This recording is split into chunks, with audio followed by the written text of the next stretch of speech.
This is ironic.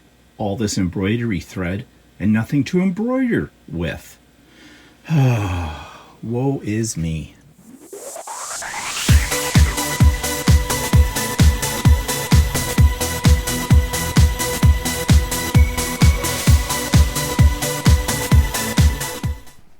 Good morning, everybody. It's Stephen here for Bland Designs for Monday, May the 25th, 2020, or the 75th day of my isolation. Hope everybody's doing okay. And yeah, so here we are. Here's my hair. Here's my beard. Yep. Don't know what to do with this.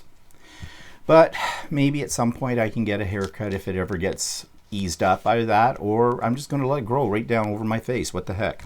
Might be the better side of me anyways.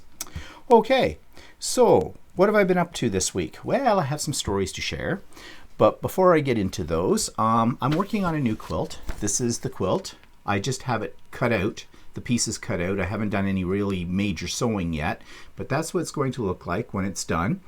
It's a good size throw that I'm doing. This one they're showing here, I think, is actually a king size. The throw is on the back. They look the same, just smaller, that's all. And I'm not sure if I'm going to have a Y-seams in here or not. I might. I'm hoping I don't, but if I do, I can do them. I've done Y-seams before. They're not that hard, just a bit of a pain in the butt. But anyways, as I get more of this done, I'll be sure to show it to you. All right, and another thing that I did was this. I think I've shown these to you before. This is the latest one. They're a free download from Dimes, which is digital images and machine embroidery, something like that. Anyways, every month they have this door. And this month's theme for May was honoring our healthcare workers. And so I embroidered this out. And there'll be 12 of them, one for every month. And at the end of the year, I can put them all together into, I think I'll make them into a wall hanging. That is, if I'm still able to embroider on them. Yes, I'm still having some problems. Thought they were all solved, but we'll talk about that in a little bit. Meanwhile, something breaking news just across my desk just before I started recording today's vlog. I was checking my email, and Walter had sent me a link to something that has been sighted in our neighborhood, and it's a black bear. Bears are not uncommon in Canada, but in our area, there's bears, but seldom do they ever come into residential areas. And this one, according to the news article that I'm just looking at right now, that I printed out, said it was sighted in just north of us, a few streets basically north of us, on the weekend. And they're telling you what to do if you do see a bear. They say, of course, don't approach it.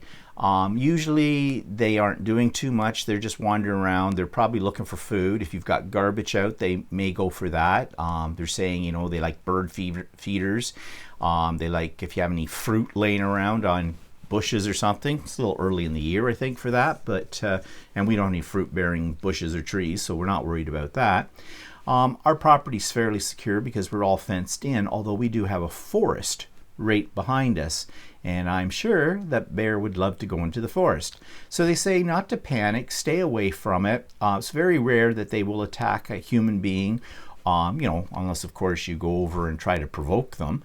But they did give a number for you to call, and they said, worst case scenario, call 911. But they did give another number, something to do with bear sighting. I guess you call them up and say, hi, I saw a bear. And they go, oh, that's nice. Where was he? Oh, he was sitting on my driveway, munching on a banana. I don't know. But anyways, that's a little bit of excitement. It's not unusual to have wildlife where we live, but usually they're in the form of like bunnies, squirrels, chipmunks, birds, the odd fox. We have some wild turkeys. There's raccoons, of course.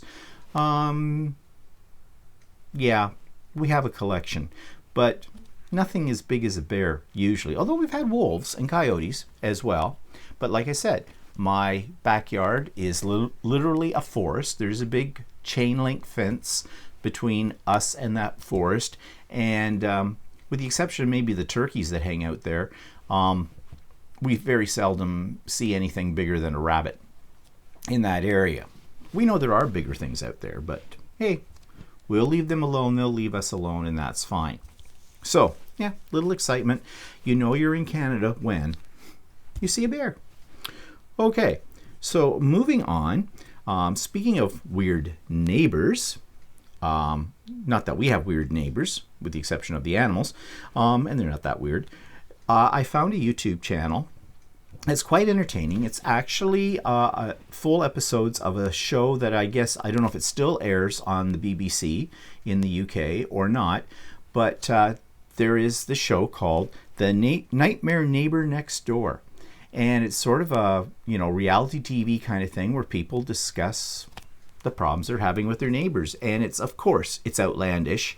It's just pure entertainment. And we need lots of entertainment right now, don't we? So check out this review. This week's YouTube channel is a collection of episodes from a BBC series called The Nightmare Neighbor Next Door. This looks like it has been running for several years, and it's very much a reality type television show. Basically, the people in this show are talking about horrible things that have happened to them with their neighbors. And there's some very outlandish things, which makes this very entertaining, and the reason why it's probably on television.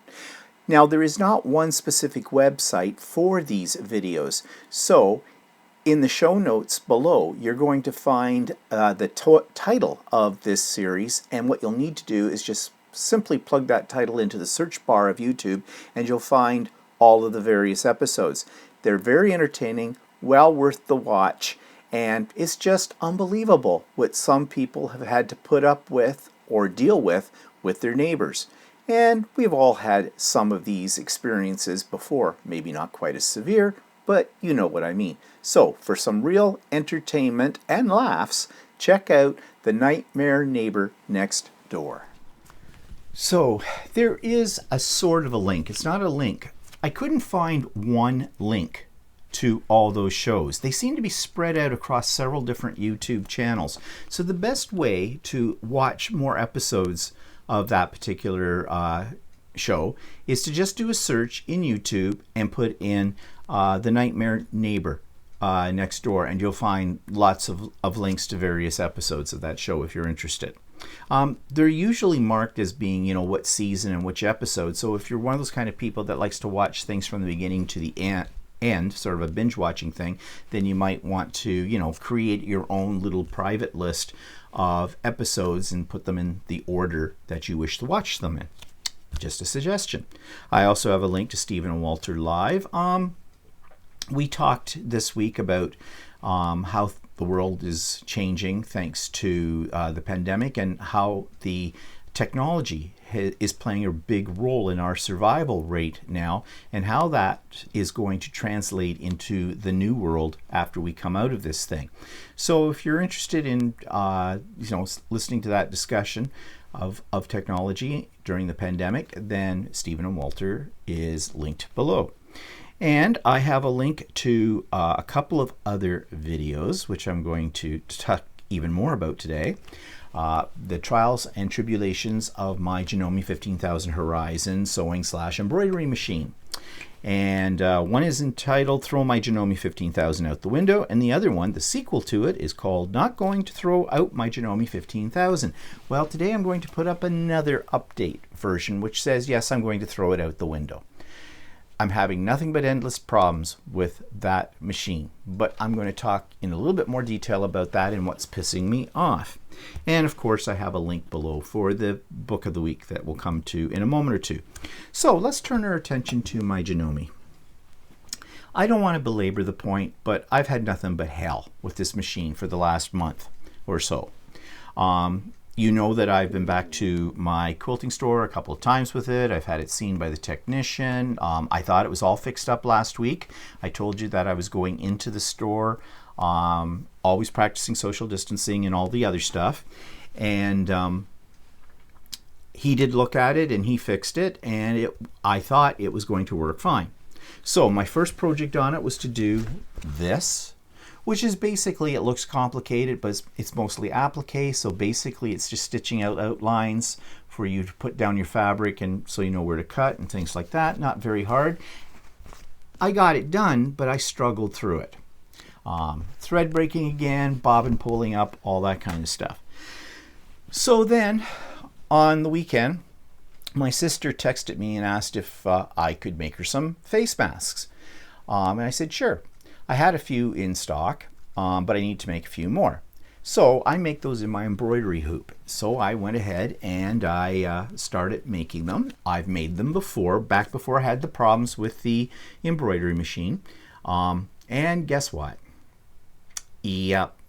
Everything that had been going wrong with it before I saw the technician in the past week all started up again. Just drove me mental. Then I thought, okay, I'll go up and use Walter's embroidery machine. Now, Walter's embroidery machine is a dedicated machine, meaning it doesn't sew, it just embroiders. But essentially it functions in the same manner, with a slight difference in the way that's put together. So we made a mask on it, no problem. Everything was fine. I'm tired of this. So I went through 2 more bobbins, brand new bobbins, scarred the death out of them, brand new. Didn't last, half an hour kind of a thing. They're $45 a pop. I have bought, since I've owned that machine, probably $400 to $500 worth of these stupid bobbins. Because once they get scarred, once a needle goes through them, even though you can file off the little burrs on it, the rough edges, they may or may not work for a while after that. You shouldn't have these problems. You really shouldn't. And it is not user error. Okay? I want to make that perfectly clear.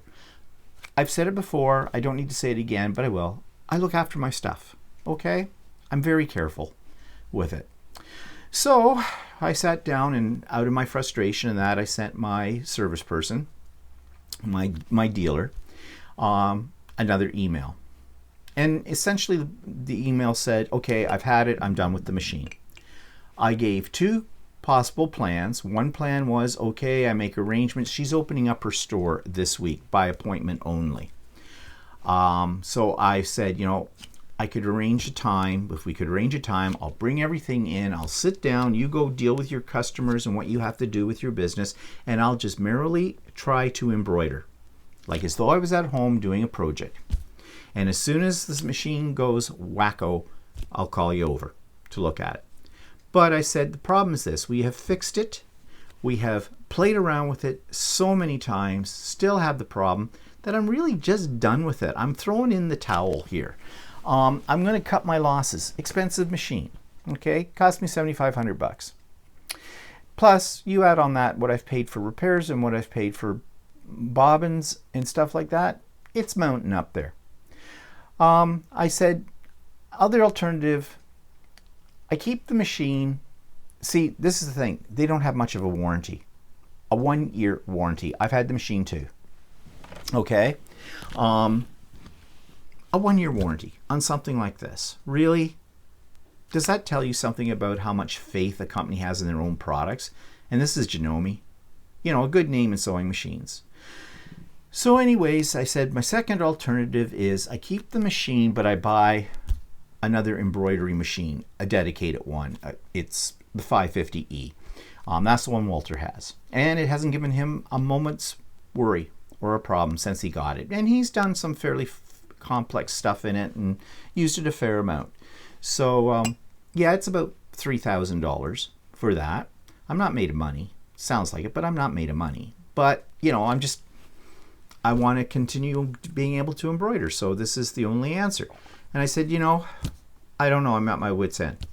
She wrote back to me, and actually, I got a text message from her at 11:30 last night. It woke me up.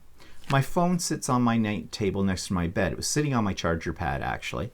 And the message came through, and the ding-ding woke me up. Of course, Walter's already awake because I think he was downstairs in my sewing room getting a pattern ready for an online class he's taking. He's going to make another shirt.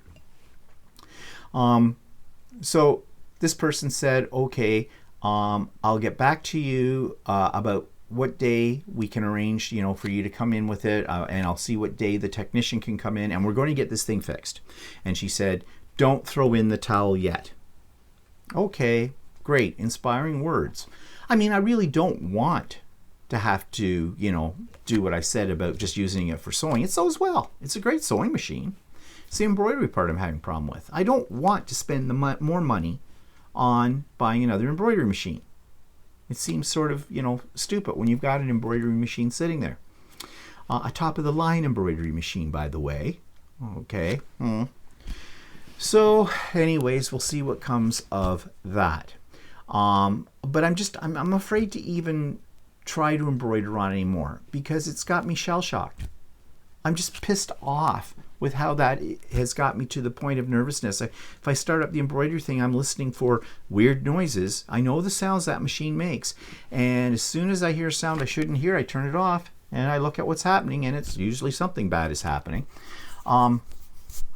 So I don't know. We'll see. I'm just to the point now where I'm so bloody frustrated that I'm numb to it. I'm just numb to it. I know. This may sound like I'm being a drama queen, but I'm not being a drama queen. I'm the kind of person, though, who likes to have everything working the way it's supposed to work. I am not a makeshift or hack person. I want this to work. The other thing about this that drives me mental, too, is the fact that Janome will never acknowledge that there might be a problem with their machine. There is no after-sale customer support directly from Janome. And I am so thankful that I have the dealer I do have, because she, and I've said it many times before, and I will always say it, she's excellent. She will work on this problem until it is satisfied, until I'm satisfied. But I don't like bugging her all the time. She's busy, especially this time right now. She's trying to operate a business in a time when businesses are suffering greatly. I just don't want to be an extra burden for her. But where else can I go? So simple as that. Now, we did some more research on this problem I'm having. The main problem is really that basically it's pulling up the bobbin case, the thing that holds the bobbin, and that's when all hell breaks loose. So Walter said, after last night when he was down here cutting fabric, he kind of looked at the machine and opened it up, and he says, he says, I tried to take your bobbin out and the whole bobbin case came with it. He says, that's not right. And I says, no, I know it's not right. And he says, it's not putting up any resistance when you first put it in. It's just sitting there. It's not being locked down. I says, I know. So I've told them this. So there is definitely something wrong, and we think it may have to do with the whole housing unit, which is made of metal, that all of these components drop into. There's something in that that's gone awry. I would assume that's a major repair. Plus, it's probably a major part. Do they have that in stock right now? Do they have to order it? So I don't know. I'm just sort of resigned to myself that what will be, and we'll just go from there. I mean, I have to do it that way, or I'm going to go insane with this. And that's really what's pissing me off. That something like this, like, it's the little things that drive you nuts. In the big scheme of things in the world right now, don't we have more to worry about than whether my stupid sewing machine embroiders? Aren't we worried about dying from a pandemic? Aren't we worried about what's going to happen to our financial structure because of this pandemic? Aren't we concerned about how our lives are going to be drastically changed by all of this and are being changed by this? And here I'm going, and they're going, here's this retard that needs a haircut and is growing a beard that, oops, I shouldn't have said retard. That's bad. That's politically incorrect. I am sorry for that. Okay. Old term. Shouldn't have used it. So I don't want emails about that. I know that I made a mistake there. Okay. Now I lost my train of thought. I mean, I am not a stupid person, or it's just, people who say, oh, look, this stupid old man doesn't know how to use his equipment, and that's his biggest worry in life. Ha, ha, ha. Well, yeah. But right now when you're isolated and that's your chief hobby, it does have an effect on me personally. But I know there's bigger issues out there that need to be tackled. World hunger, poverty, violence, Trump, you name it. Okay, so that's the update on my machine, and I am sure you're going to be hearing more about this. And later today, I'm going to do an Idiot Quilter episode where I'm going to talk about things a little bit more in detail. It's funny, those two videos that I've put up about the machine, I've had the most views in the shortest amount of time of any videos I've put up on my Idiot Quilter part of my channel. I guess people love to hear about misery. I don't know, but whatever. Okay, off that topic, let's move on to what did I get this week. I got my fabrics that I ordered online from the place called Woven Modern Fabrics in British Columbia, Canada. And they came relatively fast considering they're coming from British Columbia and they're coming from Canada Park and Storage. It's what we call Canada Post. So I got them, and I'm really kind of happy with them. Now, remember, I'm looking at these fabrics from pictures online. So you're never it's not like seeing them in real life. But I'm fairly pleased with it, and I did pick a few that were a little bit on the weird side.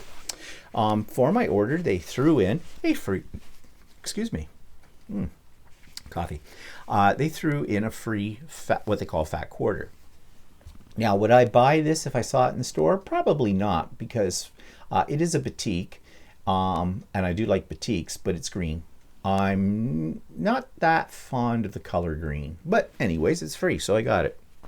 It won't come amiss. So I'm just going to show you what I bought. This one, kind of fun, flames. Oh, by the way, I have no plan for these fabrics yet, and I'm going to, sneeze. Okay, burp, hiccup, sneeze. Figures. This is kind of interesting. Kind of a bluey, gray, blue kind of background. Most of these fabrics I just bought a meter of. This one's kind of a novelty.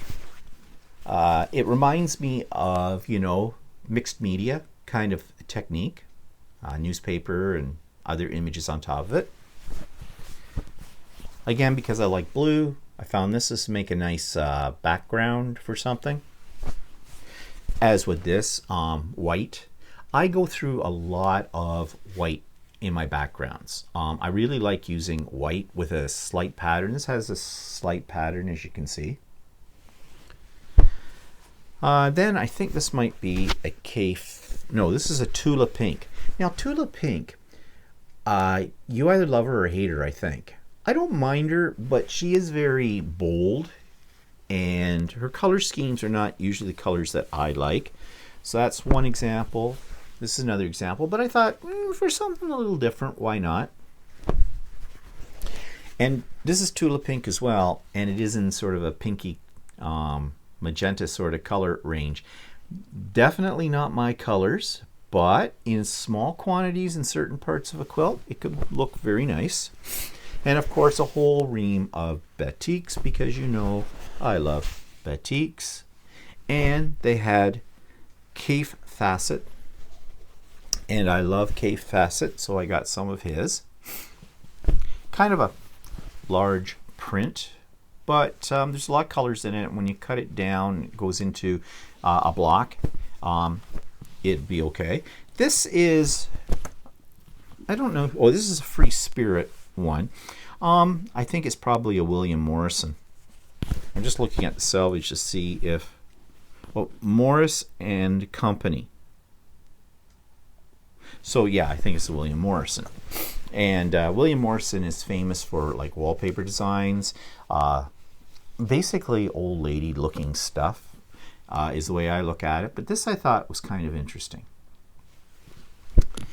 And I found this one too, and I'm not sure who this is by.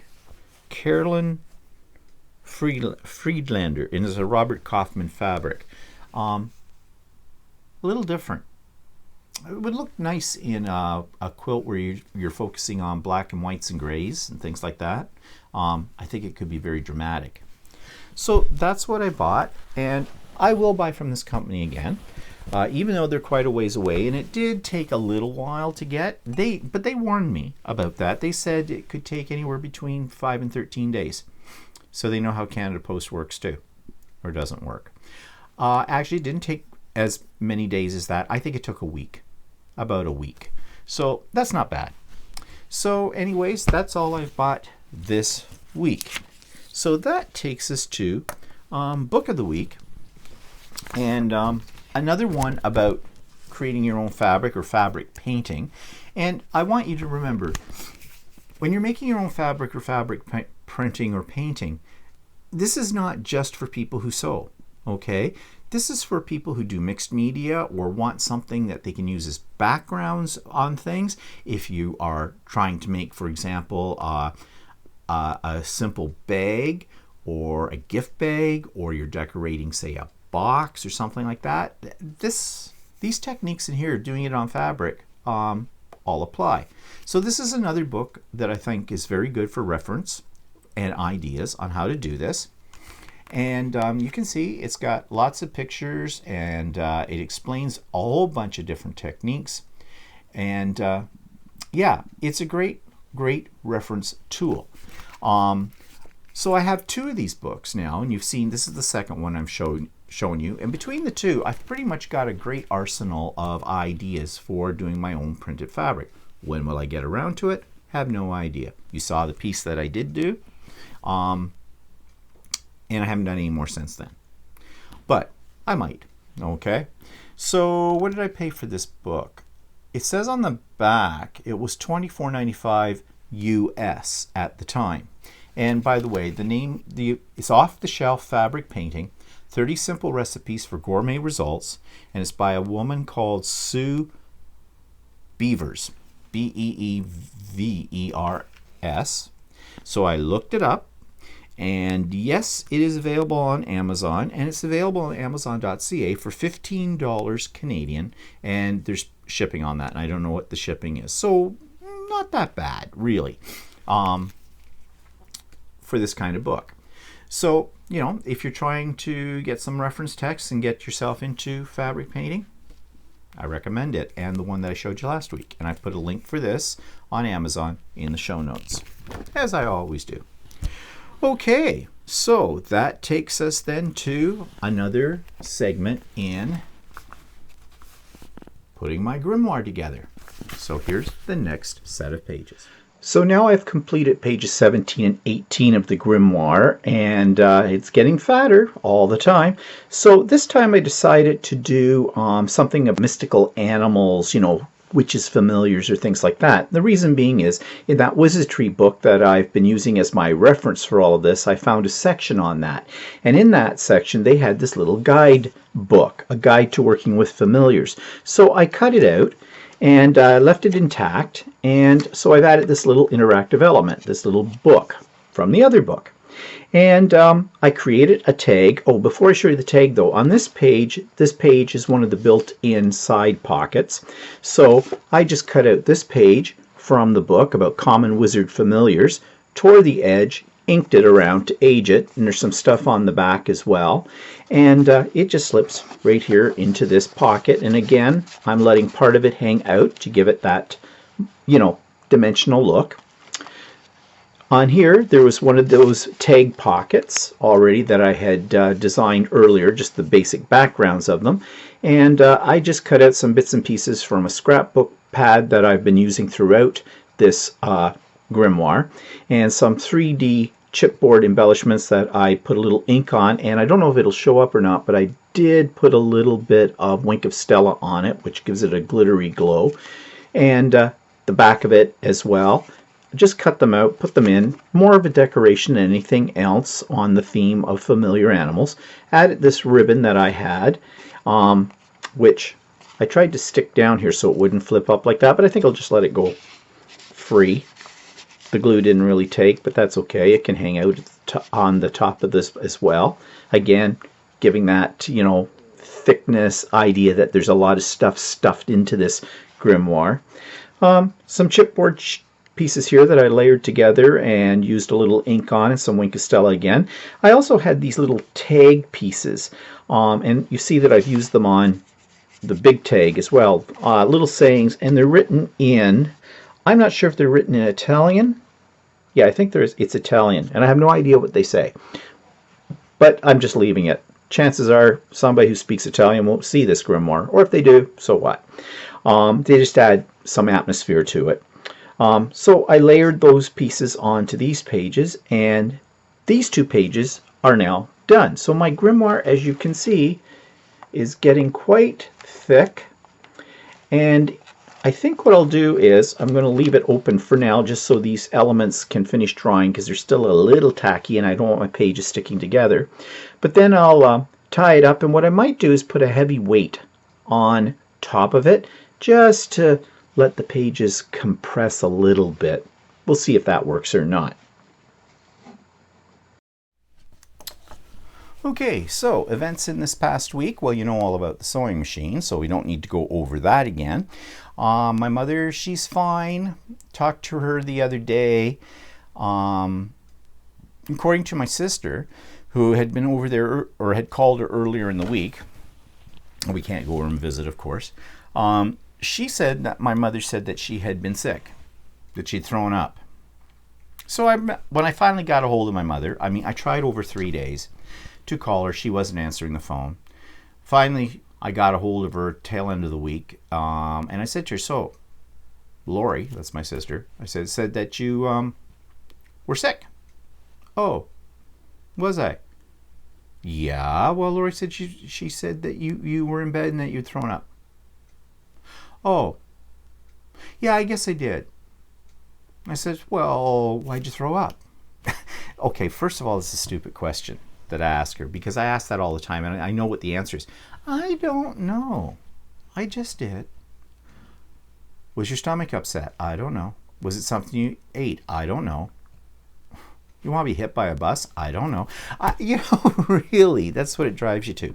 I said, well, Mom, they never called me to let me know that you had thrown up. And they always call me when there's something, doesn't matter how minor it is, they always call me to let me know that there's something just not right and they're on top of it. She goes, oh, they didn't? No, they didn't. Oh, well, I don't know why. This is where I don't know whether I'm being told the truth or not. Lately, she's been going through a little pity party, and this happens with her. And so I just, she's being looked after, so I don't worry too much about it. It just annoys me, okay, that I get these kind of answers, I'm trying to look after my mother the best I can, but it's hard to work with somebody who gives you no information, But anyways, she's fine. Moving on. Okay, we had a virtual executive meeting of my guild on last Monday night, and we had to decide what we were doing for our annual general meeting, which is next month with the whole membership. So, of course, we can't meet, of course, physically, so we are going to do it by virtual again, and we've done a couple of meetings with the general membership with virtual since this thing started, and they seem to like it. It works out pretty good. But of course, during the executive meeting, it should have been a meeting that should have taken an hour or less. But then they were going over like the basic financial report that you usually give at an AGM. Now, our finances are not that complex, but there was one member on the executive who was nickel and diming everything. Thought we should put this in instead, should have this over here, should do that over there. It was just frustrating. And at one point during the meeting, and we could see everybody in this meeting, I went like this while this person's talking. And I don't know how many people noticed it or not, but I know one of the people, actually the person who kind of does all the moderating for the virtual part of all of this, the tech part of it, she kind of started to laugh. But yeah, you just want to kill yourself because, all people are interested in is how much money did we have? How much money did we spend? What do we got left over? That's all they care about. But she's like going through it as though she was an accountant. And this is an audited report. It's already been audited. So really, some people just need to hear themselves talk, I think, at meetings like that. So that took another half hour just for that. And what was the conclusion? Not much. They're going to slightly alter the format of the printout that the membership will see. No biggie. Okay? But anyways, I keep my mouth shut, as you know, during these meetings because I'll get it in the head by some of them because I'm a man. I know a lot of you don't think that's the reason, but it is the reason. Believe me, it is the reason. I've entered into a woman's world. Women don't like that. Okay, simple as that. Okay, and yeah, I saw my sister. Actually, my sister came over to pick up the masks that I made for her on Saturday. She and her husband stood, like, we were in the house, they were on our sidewalk, kind of a thing. So we were conversing across, and lo and behold, she says, we just came around the corner into our subdivision, and she says, there's a house down on the other side of the street, about a block away from us, but because our streets go around a bend, they're on the other side of the bend and we can't see them. But apparently they're having a big yard party. There was all kinds of people there. And I said, were they practicing social distancing? She said, didn't look like it. They're all sitting pretty close together and whatnot. And she says she thought it might have been a kid's birthday party. You know, there was a little guy, she said it looked like about 1 year old, sitting on a little kid's lawn chair with balloons tied to it. And we're thinking, oh, it's somebody's grandchild or something. It's their first birthday. Well, you know, I have a problem with that. Actually, I have a problem about kids' birthday parties, period, at that age, because those aren't for the kid. Those are for the parents to show off the kid. Look, we had this kid a year ago. Yay for us. We're great. Because according to psychology, most people don't start to have fixed memories until about the age of 3. So whether or not this little kid had a party wouldn't make a heck of a lot of difference in his life or her life, whatever it was, because they're not going to remember it. It's not even like they're anticipating it because they're not capable of understanding that kind of stuff. So it's for the parents. But right now, during this time, why? Why are you doing something as stupid as that, as having a gathering? We do have regulations. The regulations say you cannot have any more than 5 people in a gathering. There were more than 5 people at this. Well, as we were sort of discussing the stupidity of this, we heard a police car right near their place with a siren kind of went off, you know, the little that they do sometimes. In fact, then we heard another one. So I think somebody called the cops on them, and rightly so. Idiots. Just idiots. I was really tempted to go for a little walk and walk around that way to see what the aftermath was, but I didn't do it. But yeah, really, just whoop. It isn't the end of the world if the kid doesn't have a whole bunch of people for his first birthday party. Stupid. And if there were asymptomatic people within that group, how many people have left that party in 2 weeks' time or in less time will have the virus? Is it worth it? Great way to remember your kid's first birthday. Oh yeah, we killed 3 people. Fine. But on a bigger scale, on the weekend, and because the weather's been nice here the last couple of days, and we all have cabin fever, so everybody wants to get out, they opened up the parks, but again, under restrictions, you know, the guidelines for safety. Well, I guess one popular park in Toronto had over 1,000 people at it gathering. They had pictures of it. They were not social distancing. It was like it was a normal time. The cops came in, but they only had 6 cops come and 1,000 people. So it was very difficult to, you know, find them, regulate them, get them out and all that kind of stuff. So they have been condemned by the media. Oh, it's created quite an outrage in the media in this area about all this. The mayor of Toronto has spoken out against it. Our premier, Ford, has spoke out against it as well. So these people have been shamed, but you know, in, like one person said, and in a doctor in one of the major hospitals in Toronto, who's one of the leading authorities on this whole spread of the coronavirus, has said, and he was very emotional.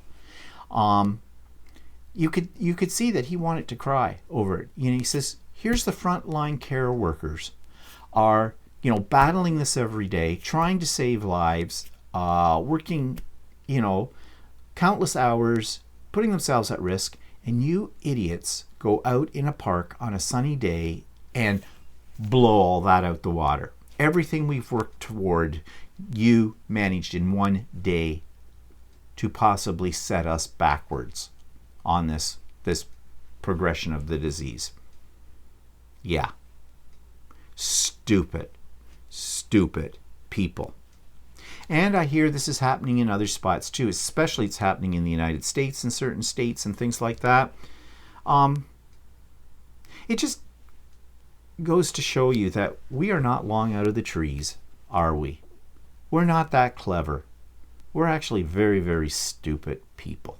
So if anything, out of the many lessons we should learn from this whole pandemic thing, one of the things that we should learn is that we are stupid. Simple as that.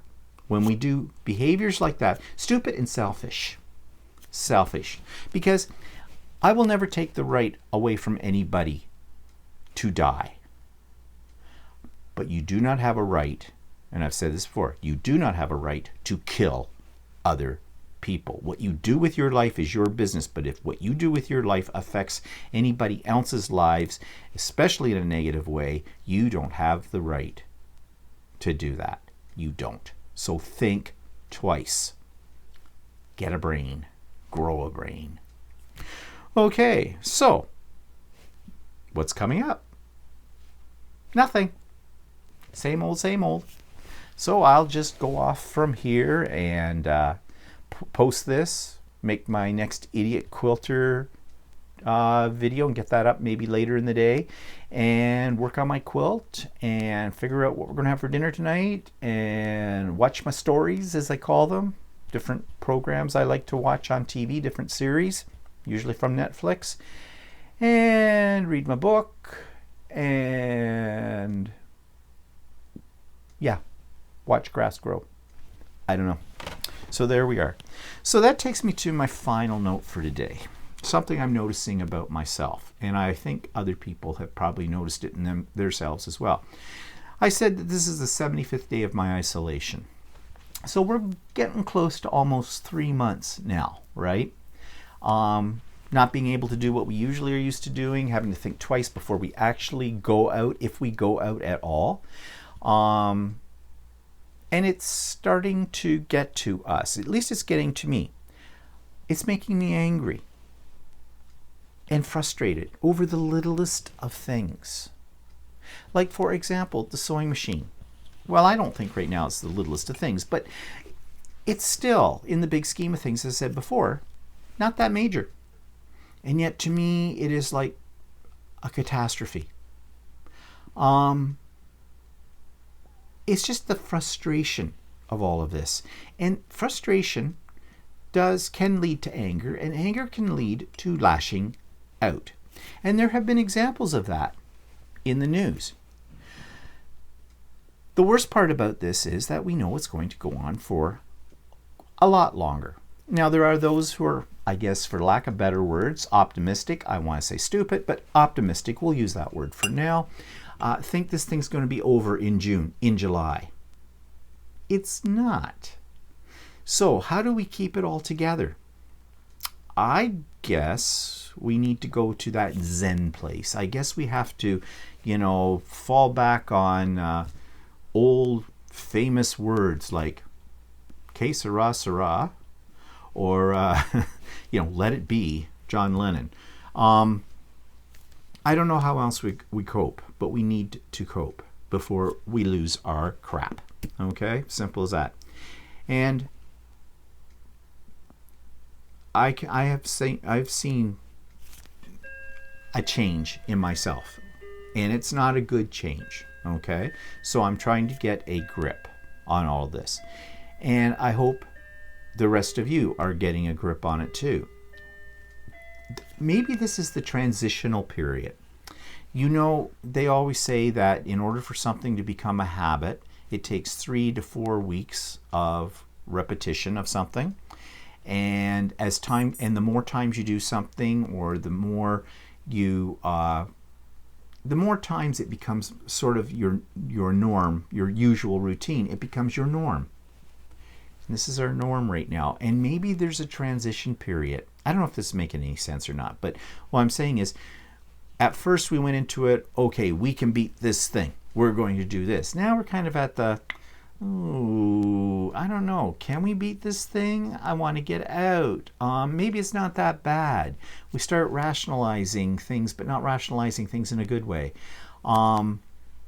It doesn't help that we're tempted by decent weather here in my climate, and the fact that governments are promising to start slowly opening up things. And, what's going to happen is the second wave is going to hit. It's going to hit hard.